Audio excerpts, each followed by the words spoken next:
প্রিয় বিদ্যার্থীবৃন্দরা, সবাইকে নমস্কার ও জয়গীতা সম্ভাষণ জানিয়ে শুরু করতেছি আজকের পর্বটি। আজকের পর্বটিতে আমরা শুদ্ধ উচ্চারণে কিভাবে ক্ষমা প্রার্থনা মন্ত্রটি পাঠ করতে হয় তা শিখব।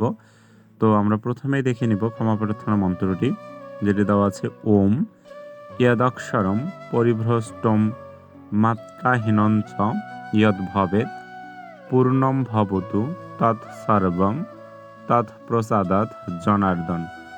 তো উক্ত মন্ত্রটিতে যে সূত্রসমূহ প্রয়োগ করব আমরা শুদ্ধ উচ্চারণের ক্ষেত্রে, আমি বরাবরের মতো সেটি আসলে এখানে লিখে দিয়েছি সুবিধার্থে।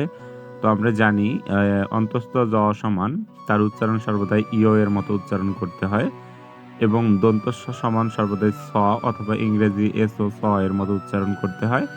এবং যদি কোনো বর্ণে রেপ থাকে তাহলে তার পরিবর্তে আমাদের বয়বৃদ্ধি র ব্যবহার করতে হয়। এবং খণ্ডত্বয়ের উচ্চারণ যেহেতু সংস্কৃত বর্ণমালায় নেই, তাই আমাদের তার উচ্চারণটি সর্বদাই তয়ের মতো করতে হয়।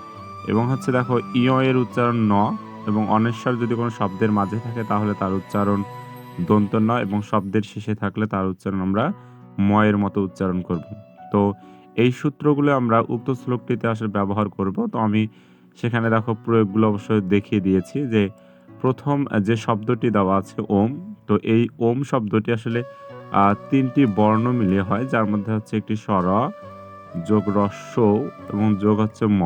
অর্থাৎ আমরা উচ্চারণের ক্ষেত্রে এই ওম এর উচ্চারণটি করব আমরা ওম এইরকমটি। তো আমি সেটি লিখে দিয়েছি। তারপর দেখো যদক্ষরং এর শুদ্ধ সংস্কৃত যে উচ্চারণটি সেটি হবে ইয়াদাক্ষরম। ইয়াদাক্ষরম কিভাবে আসলে হয় আমি এখানে সেটির ব্যাখ্যাও দেখো দিয়েছি। আমরা জানি অন্তস্থ জ সমান আসলে ইয় এর মতো উচ্চারণ করতে হয়, ফলে আমি দেখো ইয় লিখেছি, এবং দ তো দ ঠিক থাকলো।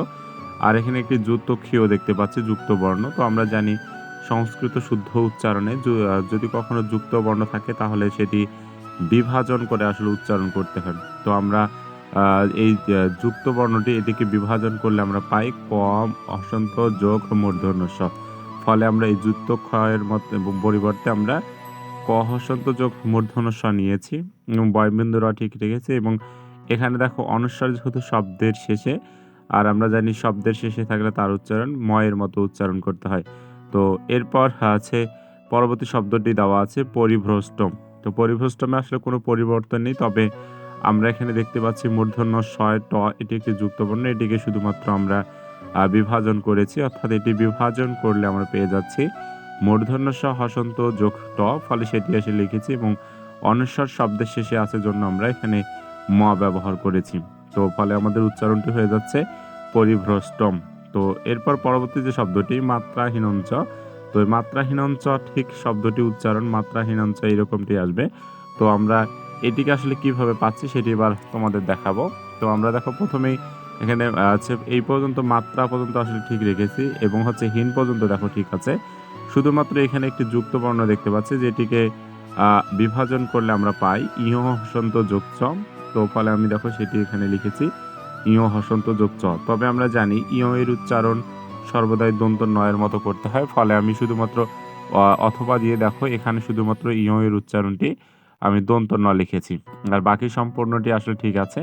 তো আমরা উচ্চারণ করতে পারতেছি এটি হচ্ছে মাত্রাহীনঞ্চ। তারপর যদি আমরা দেখি পূর্ণম এই শব্দটি আছে, এই পূর্ণমে আমরা এখানে শুধুমাত্র সূত্র প্রয়োগ করতে পারি, রেপ আছে, রেপ থাকা মানে অর্থাৎ বয়বিন্দু র। তো আমরা জানি আসলে যে বর্ণে রেপ থাকবে ওই বর্ণের ঠিক পূর্ববর্তী যে জায়গাটি, সেখানে আমরা আসলে রেপের পরিবর্তে যে বয়বিন্দুরা ব্যবহার হয়, সেই বয়বিন্দুরা আমরা ব্যবহার করব।